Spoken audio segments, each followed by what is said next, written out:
Good afternoon, everyone. We'll get started in just a moment, but now would be a great time to silence your mobile devices. I'd also like to remind you that we'll take questions after Mr. Gandhi makes his remarks. Please write them on the cards on your seats, or one of the press club attendants can hand you a card. And they'll pass them to the front of the room, and I'll ask as many as I can as time permits. Please print legibly. I can't ask what I can't read. And I'll ask as many questions as I can. So, just start in just one moment.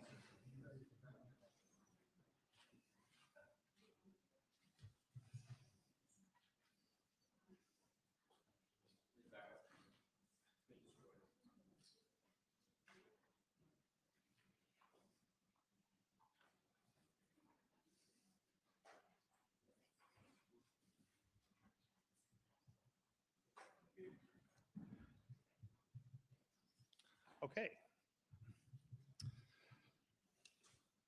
Good afternoon, everyone, and welcome to the National Press Club, the place where news happens. I'm Kerry O'Reilly, co-vice chair of the Press Club's Events Committee, and I'm also senior managing editor at Sightline Media Group, publisher of Defense News and Military Times. We're delighted today to welcome India's main opposition leader, Rahul Gandhi, who heads the Indian National Congress Party. In March, a court in India's Gujarat state sentenced Mr. Gandhi to 2 years in prison for defaming Prime Minister Narendra Modi. While he was granted bail and remains free on appeal, India's parliament expelled him from the legislature where he had served for 19 years. The defamation case stemmed from a 2019 campaign speech in which Mr. Gandhi referenced the Prime Minister's surname, Modi, in connection with two high-profile criminals with the same last name. How come all these thieves have Modi as their common name? He asked. A legislator from the Prime Minister's party, also with the last name Modi, sued. The Gandhi family name is synonymous with a political dynasty that has produced 3 prime ministers so far. Rahul Gandhi is the son and grandson and great-grandson of legendary politicians. Both his father, Rajiv Gandhi, and his grandmother, Indira Gandhi, were assassinated. Their party, the Indian National Congress, ruled India for most of the years since the country's independence. But the once unshakable Gandhi dynasty may have met its match in Mr. Modi, who crushed the traditional ruling party in a 2019 landslide. Mr. Gandhi will challenge Mr. Modi again when elections are held in 2024. Many people in India and around the world have voiced concern about Mr. Modi's consolidation of power in the world's largest democracy. Mr. Gandhi has emerged as one of Mr. Modi's fiercest critics, accusing him of using the power of his government to silence opposition candidates, journalists, and organizations such as Amnesty International and Oxfam. Yet Prime Minister Modi appears poised to win a 3rd term. Morning Consult's global leader approval rating tracker ranks Mr. Modi as the world's most popular leader. Data collected the week of May 17th shows him with a 77% approval rating. By comparison, President Joe Biden clocks in at 41%. Today, we welcome the opportunity to hear from Mr. Gandhi's perspectives on the state of India's democracy. Please join me in giving a warm National Press Club welcome to Mr. Rahul Gandhi.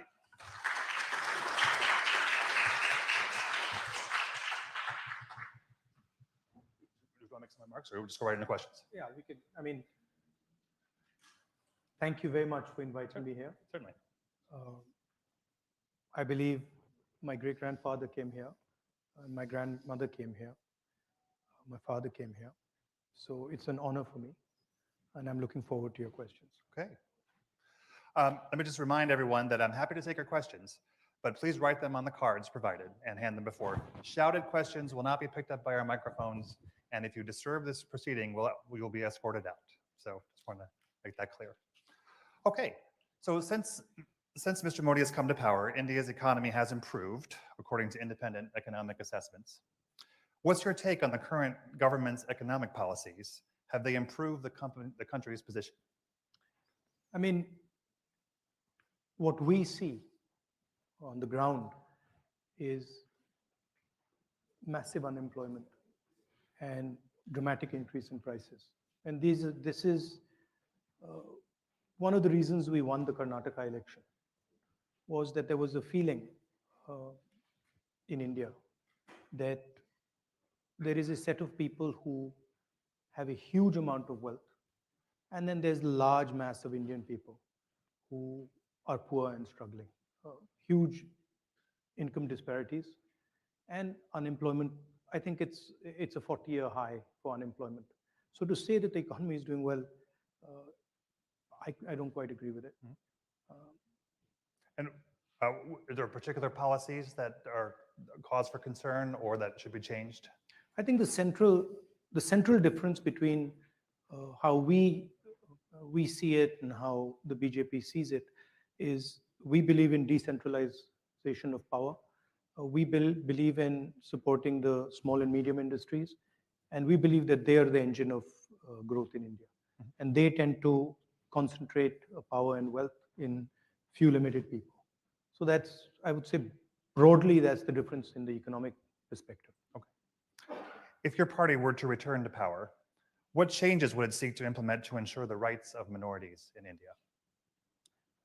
I mean, India has a very robust system already in place. That system has been weakened, right? But it's not that that system doesn't exist. If the conversation, the democratic conversation is allowed to be fostered, then these issues will settle themselves. So the rule of law is in place. It just perhaps isn't No, followed. it's not. It's you have to have an independent set of institutions that are not pressurized and controlled, and that's been the norm in India. This is an aberration. What is taking place? What is taking place in India? So, from our perspective, the foundations of democracy in India are very strong. And the protections exist, but they're being sort of disturbed.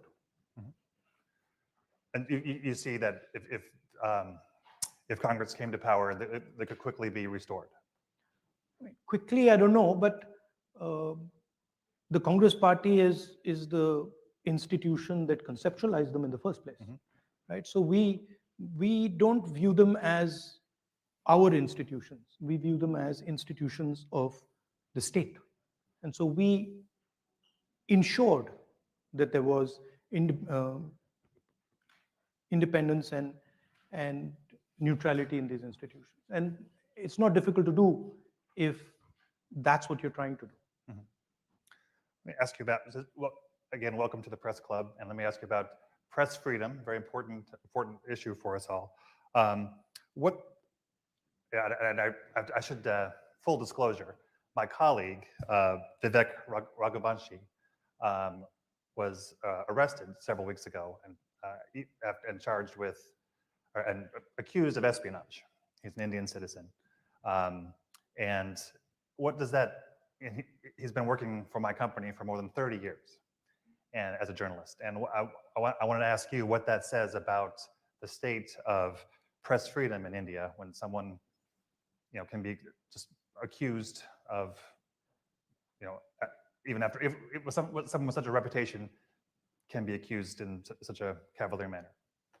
No, I think the fact that there is a weakening of press freedoms, this is not hidden. I mean, everybody knows it. It's apparent in India. The rest of the world can see it. And I think press freedom is very, very critical for a democracy. I mean, one should be open to criticism, and one should listen to criticism. I mean, that's the feedback loop that builds democracies. And definitely, there is a weakening of press freedom. I mean, and it's not just press freedom; it's on multiple axes. On multiple axes, there is a clampdown on the institutional framework that allowed India to talk, that allowed the Indian people to negotiate. I view India as a negotiation between its people, between different languages, different cultures, different histories. And the architecture that Mahatma Gandhi set up was to allow that negotiation to be carried out fairly and freely. And that structure that allows the negotiation between India's people is coming under pressure. I mean, this is a question you should ask Mr. Modi. So more apt. Okay. I don't know how you'll get there. As soon as we get him here. I don't know how you'll get there, but yeah, I think it would be better question directed at him. Okay. What are your concerns with regard to the use of the citizenship law to expel Muslim Indians who have lived in India for generations? How would you handle things differently? I think all Indian people, right, have a right to expression. All Indian people have a right to religious freedom. All Indian communities should feel free to express themselves. So I don't differentiate between any community, any caste. I think India, as I mentioned just now, is a conversation, and the freer and more open that conversation, the more powerful India becomes. Okay. You have said that Modi's BJP engages in the politics of hatred and violence. Can you explain what you mean by this? I mean, it's explained in the sentence, right? They sort of generate a certain amount of hatred in society. They polarize society, and they're not inclusive. They don't embrace everybody, and they divide society. That's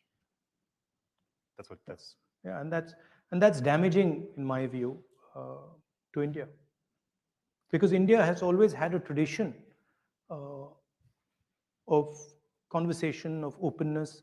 All our great leaders, spiritual, political, Mahatma Gandhi, Buddha, all of them promoted harmony, promoted peace, promoted conversation. So it's in our culture, it's in our history to sort of bring people together and have these dialogues. So that's, I think it's a difference in ideology between us and the BJP. We feel India should be allowed to express itself, and we feel that political leaders should be comfortable in sort of being questioned, and should learn from that questioning.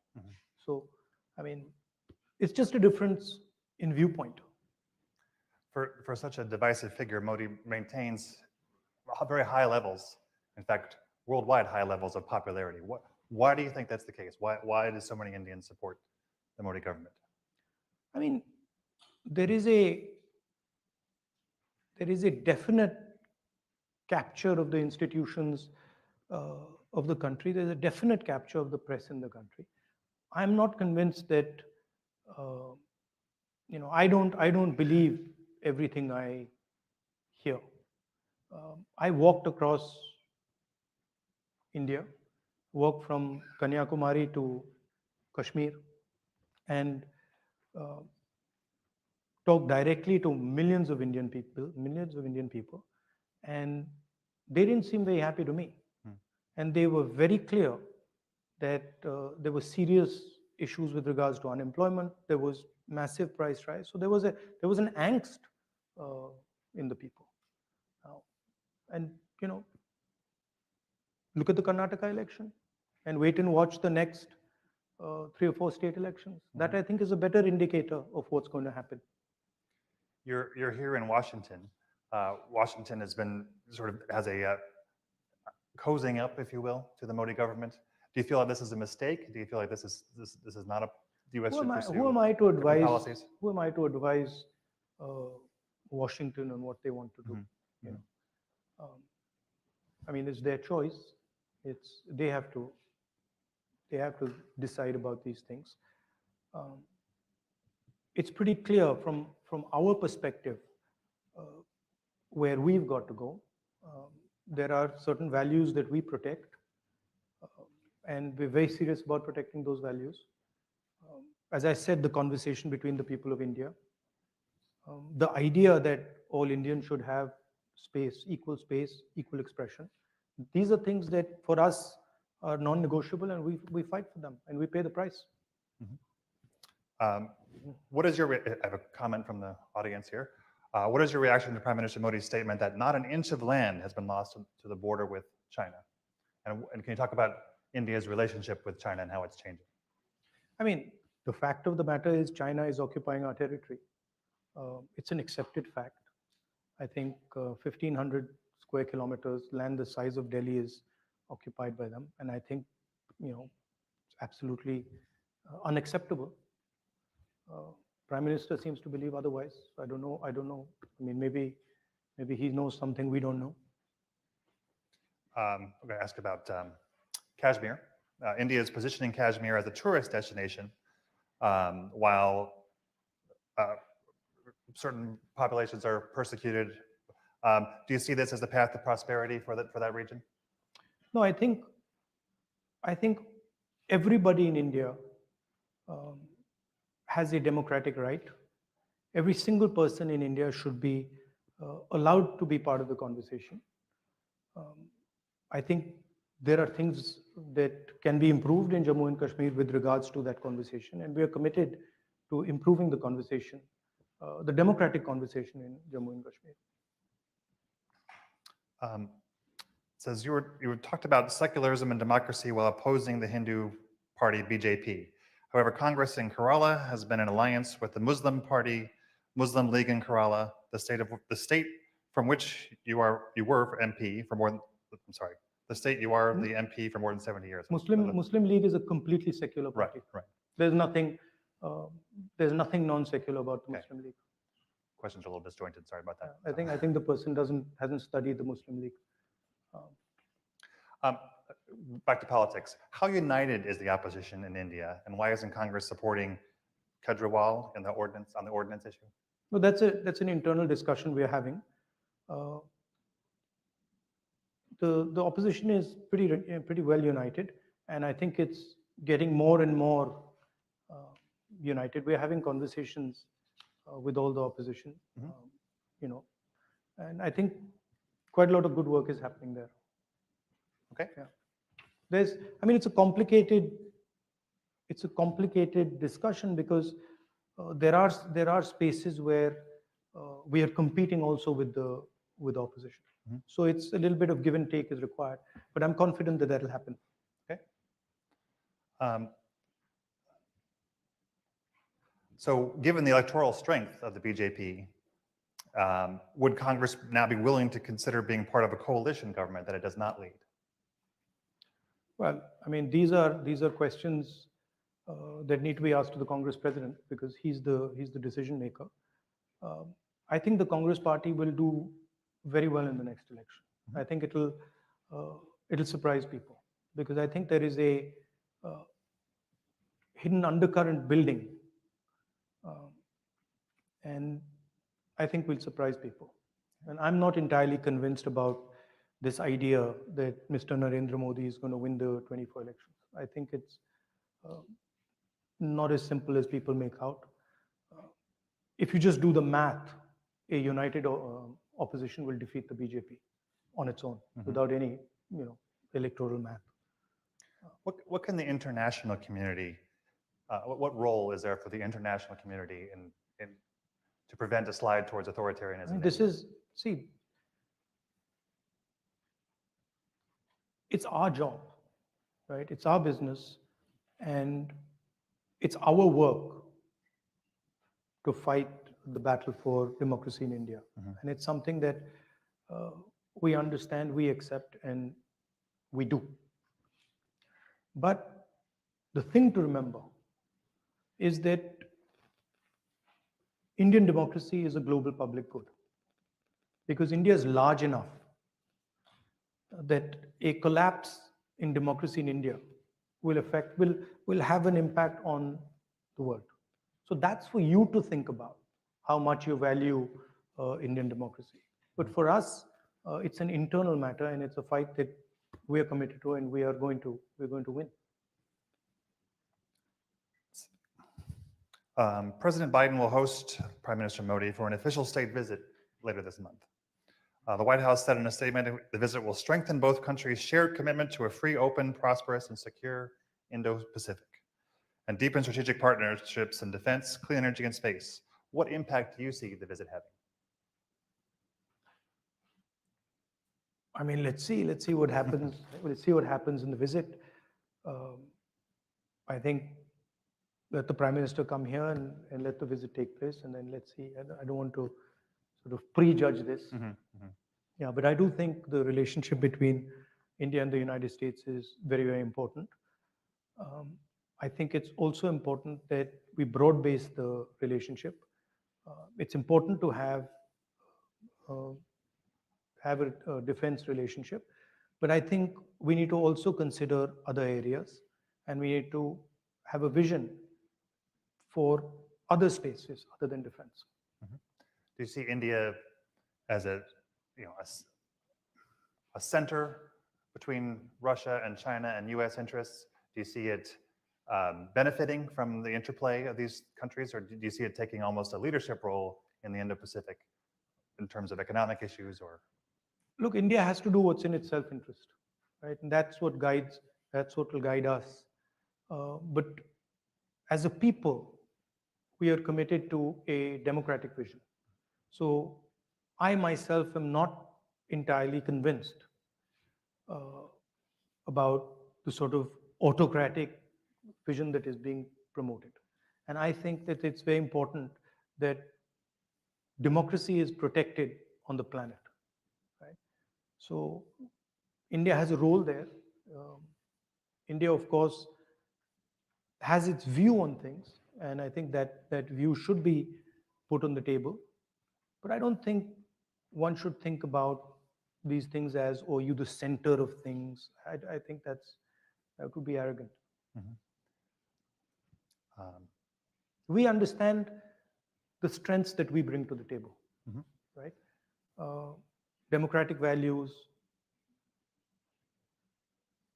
data. These are some of the things that technology, a highly educated, technically educated population, these are our strengths. Right? And I think we have to chart our course based on these strengths. This is a question from the audience. India started as a secular state, but is currently leaning toward a Hindu state. Is that a threat to democracy? Is India losing its original ideology from your perspective? I think there's a fight on in India. There are two visions of India. There is the vision that the BJP has. It's a centralizing vision. It's a polarizing vision. And then there's another vision, equally strong. In fact, if you ask me, much stronger, but not expressing itself that effectively right now, which is a decentralized view, an embracing vision, a sensitive, compassionate vision. And I'm absolutely convinced that this is a transitional phase, and the true nature of India, the true democratic nature of India, compassionate nature of India will triumph. I have no doubt in my mind. And by the way, we've gone through this phase before. So it's not that it's a new thing. The Congress party faced this exact same thing in the 30s, and we decimated it. And we will do the same again. People are impatient, people are like very impatient. BJP has been in power for 10 years. Well, okay, we were in power for 10 years before that. Why did nobody say, in UPA 2, when we had been in power for 8 years, why did nobody say, oh my God, the BJP is going to evaporate? After all, the same, we were in power for 10 years. So there is a tendency for the media to sort of exaggerate these things. There are reasons for it also. But we are committed to the democratization of India. And we are committed especially to the emancipation of the poor people of India, the lower castes, backward castes, these communities. I think I heard you say you described the media in India as somewhat captured by the powers that be. Yeah, I mean, I think you could remove the word somewhat. So if your party comes to power, what steps would be taken to free up that press and make it less? I mean, you don't really need to do much. You need to just stop interfering and stop pressurizing. And if you look at the UPA period, we didn't interfere, we didn't pressurize. and it worked perfectly fine. Mhm. So if the leadership of the country decides that a free press is valuable, then it'll fall into place. Got a question for you on Bangladesh here. How do you view Bangladesh's situation as the country struggles for democracy, voting rights, freedom of expression, and human rights? No, I mean, Bangladesh is a friend of India, but it's for Bangladesh to decide these things. It's not my place to tell Bangladesh how they should live their life. Okay. Let's see. It says this is a question from the audience. In 9 years of BJP rule, India has become as a 3.5 trillion rupee or dollar economy. India is one of the most, and yet India is one of the most impoverished countries. So how do you see India addressing its many problems? Given the challenges of democracy, given the challenges of the divisive rule of what's the way forward in terms of specifically addressing poverty? I mean, the 3.5 trillion, India has a particular growth rate. Mhm. So that's just a natural consequence of that growth rate. The question is, how is the wealth of India distributed? Is India creating jobs? Are Indian people feeling that they can express themselves? Are they happy? Is there general tranquility in the country? Congress Party has a record for doing this. I mean, it's not, I mean, we've done it for many years. I think a good model is to let the people of India get to work, let them do what they're best at doing, and not to sort of, pressurize them and threaten them and do that. There's a historical record for this. I mean, after all, India did extremely well in the early 2000s. What do you see as the main drivers of? There's a cost. Sorry. You see, there's also something that people don't realize is that there's a massive economic cost to this disharmony, right? To this non-conversation. That filters out, right? So saying that Indian economy is doing well, that doesn't take in the full picture. What are the other costs that you're creating? Those are not being factored in, right? We had better economic growth than the BJP, created more jobs than the BJP, and had complete harmony in the country. What do you see as the biggest drivers of the economy in the short term, in the years ahead, in the coming years? I think what the BJP's policies have done, particularly demonetization and what we consider to be a flawed GST, they have weakened the small and medium businesses in India. And we believe that the small and medium businesses are actually the backbone of economic activity in India. If you want to create jobs, if you want to have a 21st century economy, you have to empower these people and turn them from being small and medium businesses to large businesses. So in our mind, it's taking these businesses and scaling them up and having hundreds, if not thousands of these businesses become large businesses. So that's where we fundamentally differ with the BJP. They believe that you don't need these small and medium businesses, that you can build the Indian economy with 3 or 4 huge, massive businesses. Unfortunately, having 3 or 4 massive businesses doesn't translate into jobs. It can't. So that's really at the heart of the difference between the two visions. And you can see it. So, I mean, the growth during the UPA period was much better than the growth now. And there's massive levels of unemployment in India now. And it's a real problem because our people, they need to be put into productive activity. It's a huge waste of the most valuable resource on the planet. Can India go it alone to build those medium and small businesses, or do they need No, I think more open to outside No, investment? I think the United States, I think that's when I was talking about broad basing the relationship. Uh, I was talking about that the United States and India have synergies that if they come together can be very powerful. What we are what we are facing is a particular vision of the world, Chinese vision of the world, that offers productivity, prosperity, but under a non-democratic framework, right? Uh, that's not acceptable to us because we simply cannot thrive under a non-democratic structure. So we have to think about production and prosperity in a democratic framework. And I think that's where the bridge between India and the United States can play a very important role for us, for you, and I think also for the planet, to show the rest of the world that production, manufacturing in a democratic environment is possible and can actually be competitive with the Chinese model. And also while keeping in the environment in mind, is the environment a major concern of yours going into the next election? Yes, as I said, you can't ignore costs and pretend they don't exist, right?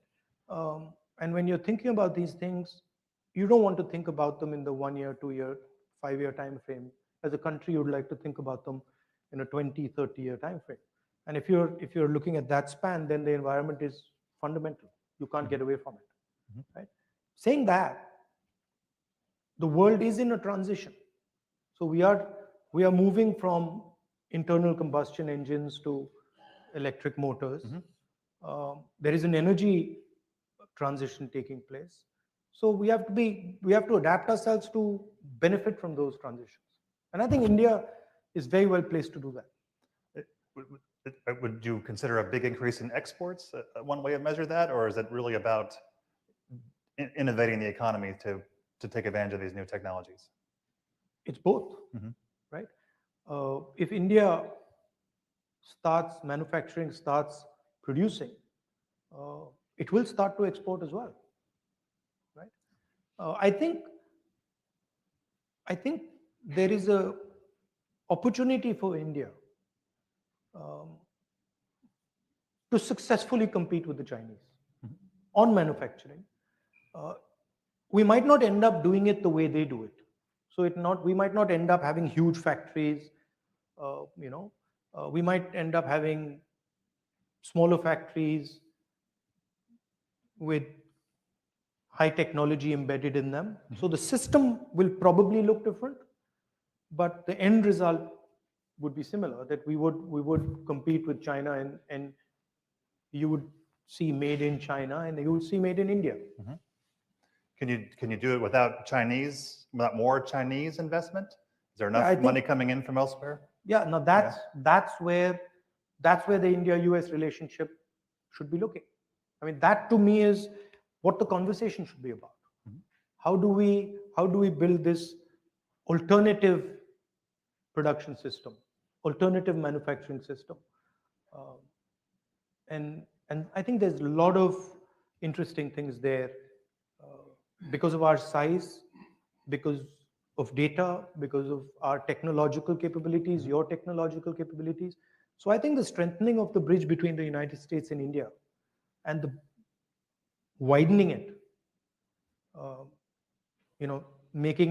taking it from a 2-lane highway to a 10, 15, 20-lane highway is how I think about it. Does the U.S. Tendency to flirt with the debt ceiling and so on give you pause as far as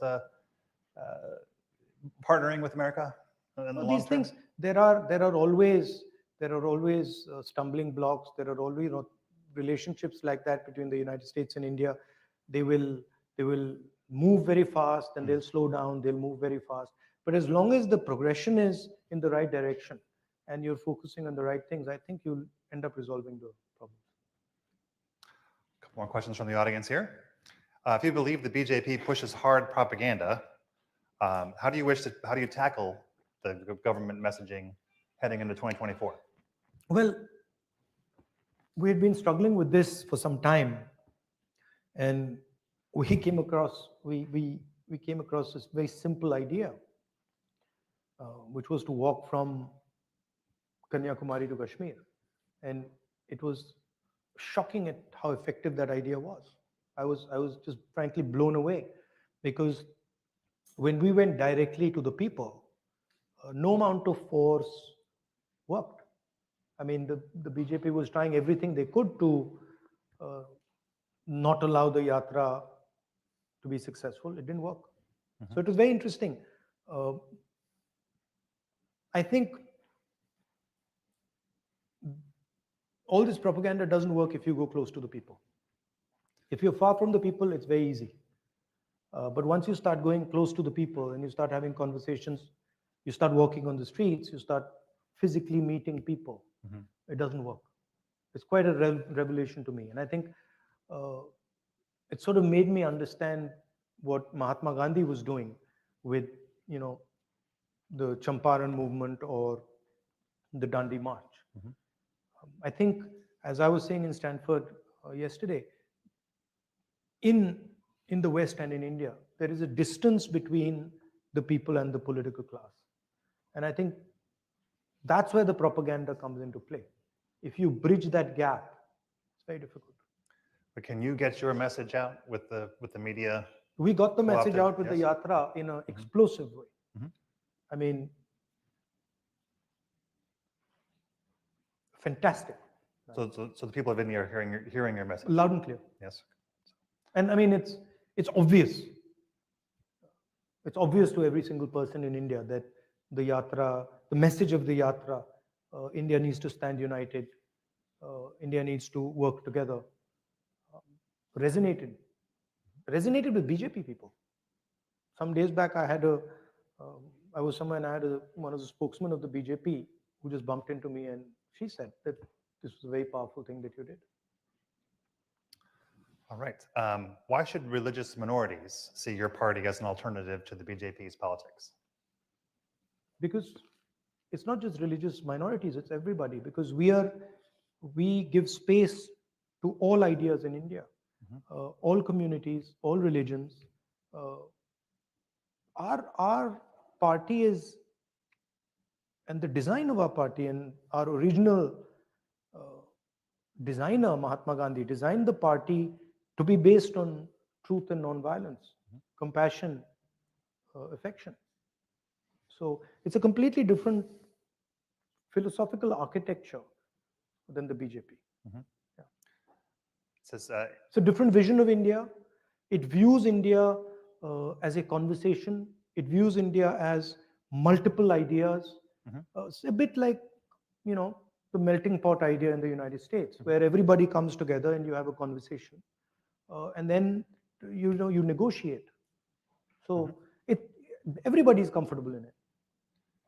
several related questions. Here's one. India has been a country of particular concern in the International Religious Freedom Report for several years, and it talks about the policies against Muslims and so on. What would your party do in power to heal or to bring the religious Muslims and other religious minorities together into the coalition, into the group? You just have to look at our record, right? Our record speaks for itself. We don't even have to say what we're going to do. Just look at what we've done, right? We're the ones, not we, but the Congress party is the institution that united India in the first place. That fought the British, defeated the British, and built the entire architecture for this conversation. So it's in our DNA. We are committed to this. And as I said, the framework for this is present in India. It's not that it's absent. It's not that it needs to be constructed. It needs to be nurtured and protected, which we know how to do. This is another question from the audience. So is the way you were disqualified from parliament and what is happening in Pakistan, do you see any similarities here, and what does that say about politics in the region? I don't know. I mean, look, uh, as you said, I asked a rhetorical question. Um, I asked the question, why? Uh, well, you described it. Right. Uh, I'm I'm fighting a court case, so I have to be careful. But I asked a rhetorical question, and I'm the first person in India to be given the highest punishment for a defamation case. It's the first case. I'm the first person in Indian history since 1947. Right? Nobody has been given the maximum sentence on defamation, and that too on the first offense. Right? So that should explain what's going on to you. And my disqualification happens quite interestingly after I make a speech about Mr. Adani in Parliament. So you can do the math. Let's see. But you know, my disqualification is not really, it's okay, it's not the most important thing.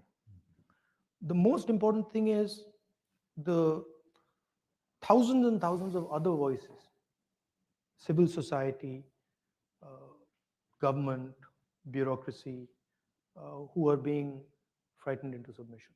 That's much more important to me than my disqualification. My disqualification, in many ways, is an advantage for me. How so? Because it opens up completely new spaces for me. You know, it allows me to completely redefine myself, and I think they've given me a gift. Frankly, they don't think they realize it, but they have. Politics is not linear. You know, it's like it can suddenly go off into another direction. It's asymmetric. So I think they've given me a gift. It's not apparent right now, but I think they have. Several. So you come from a political family. The Gandhis have been compared to the Kennedy family here in the U.S., both in terms of the highest heights and unfortunate assassinations. What keeps you going? What keeps you involved in politics, despite what can be great risks? I defend an idea.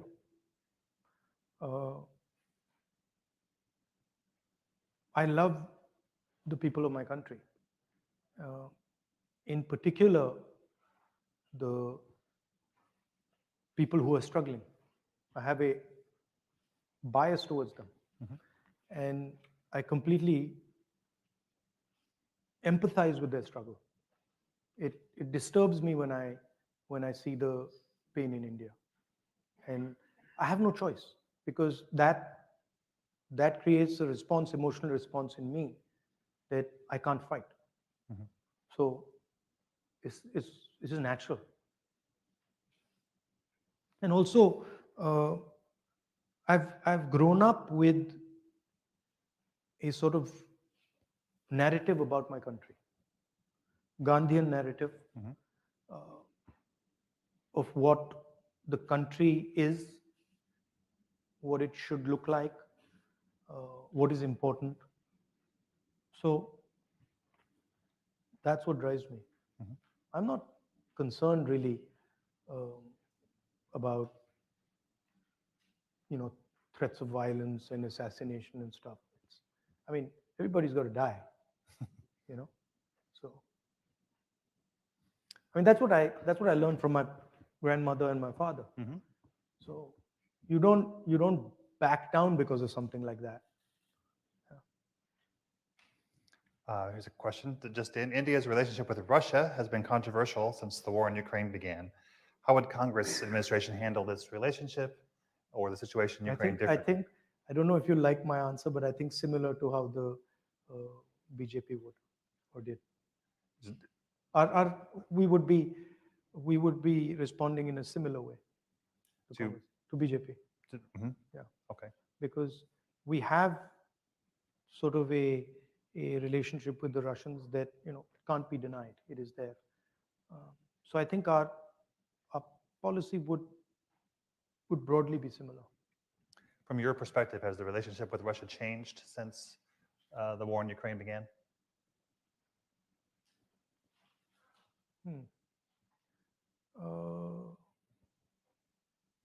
I think in some ways it might have. Yeah, I think it might have changed in some ways. But there is a old historic relationship with the Russians, and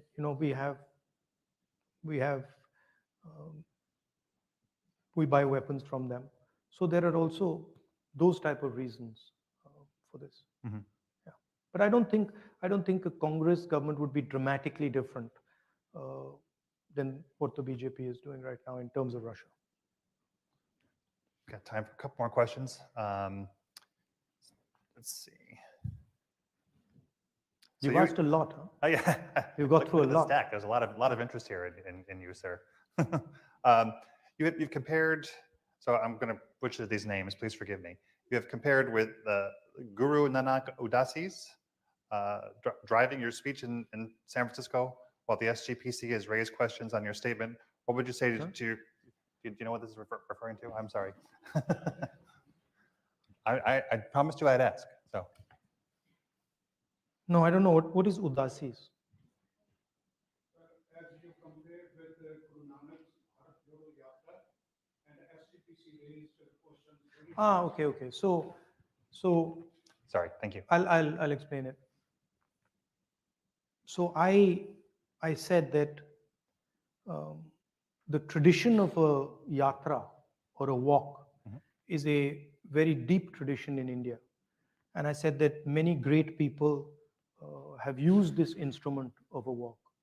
Mahatma Gandhi has used it.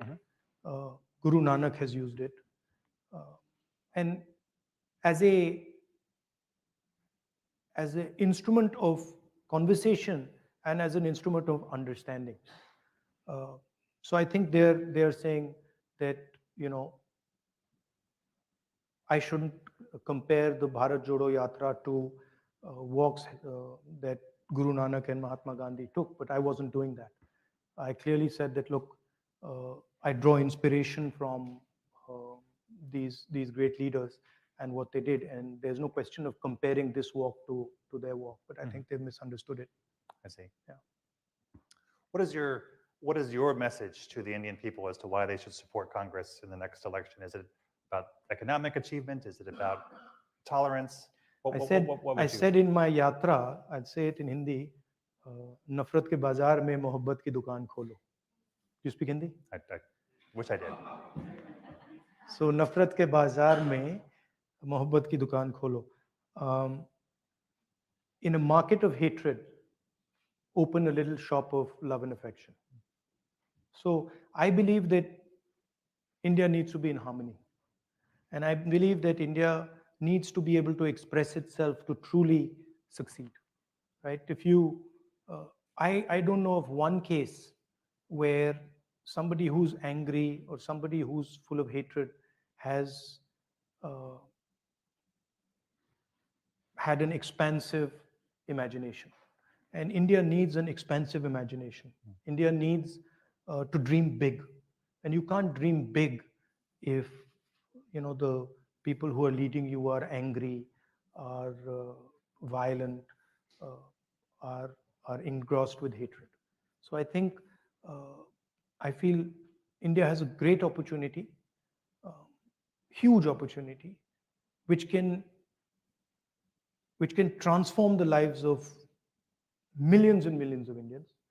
But in order to do that, it needs to imagine a new India in a big, dynamic manner.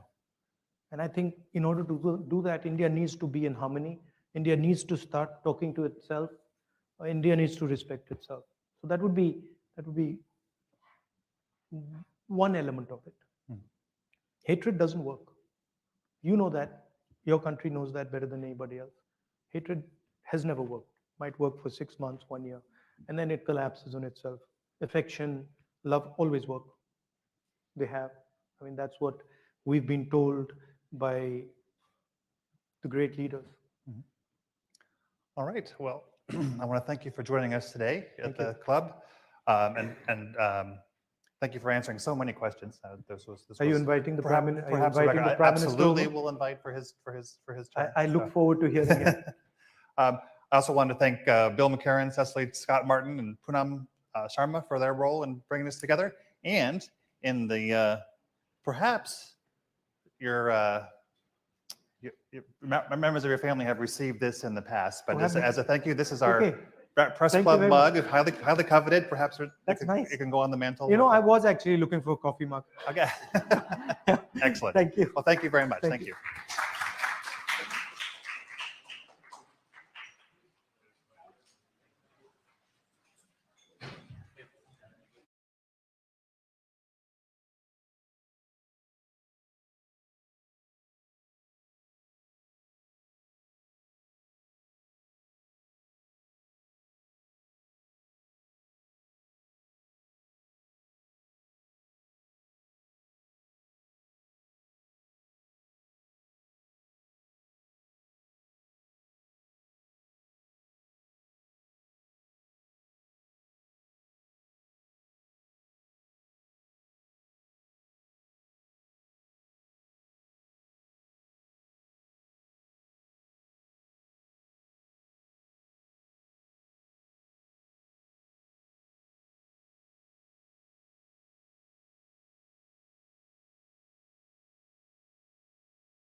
Now bring home great furniture anytime by renting it on Furlenco.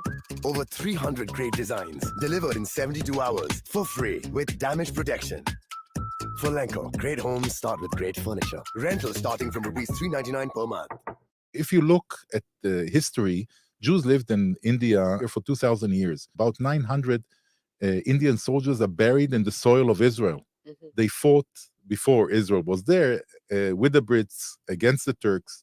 So there are many links. There were a few high-level visits of Israeli presidents, Israeli Prime Minister Sharon, the Indian president to Israel. But the game changer was probably the visit of Prime Minister Modi to Israel in 2017. I've served as ambassador in quite a few countries and a diplomat in more others. I think India by far has the most popular support towards Israel. Our cooperation, India and Israel cooperation, counterterrorism, as I said before, is very wide, very developed, from intelligence gathering to special forces to reaction forces. Fauda is very popular here. I hear it every place, everywhere. Everyone speaks to me about it. They're coming out with the Indian version of Fauda. Namaste, Jai Hind. Welcome to another edition of ANI Podcast with Smita Prakash. Today, I spoke with Israel's ambassador to India, Naor Gilon. It was about India-Israel relations. Everybody knows that it's on a very sound footing, from top down onwards, people-to-people contact. On everything, it is a relationship which is more of a partnership now.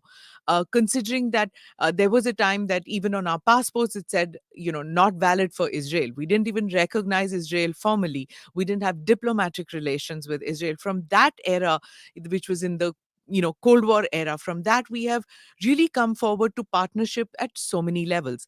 But this interview was more about just India-Israel relations. He spoke about his growing up in a family where there was a Holocaust survivor in his grandparent, and the reality of Israel today, where it speaks to other countries from a position of strength, yet its foreign policy is more flexible than it has ever been. It's talking to countries which even don't formally acknowledge the existence of Israel. So there's a lot that it has in common with India when it comes to a neighborhood which is volatile, which is hostile, even in not accepting Israel's existence. India is fighting a 2.5 front war. Where are our similarities and where are our differences? Watch or listen to this very interesting conversation. Mr. Gilon, thank you very much for speaking with us. I'd like to begin by asking you, recently the Indian foreign minister, he said that when he was asked about why India-Israel relations aren't as robust and not as thriving as they used to be, or they could have, not used to be, as they could have been, what were the impediments? He said that we could have benefited from the ties, but once you come back out of vote bank politics, your foreign policies also get impacted. Gone are the days when vote bank politics dominated national interest. I think what he was saying was that, that at some point of time, India-Israel relations could have been more than they were, and now we are on this trajectory, upward trajectory. How was this comment viewed in Israel?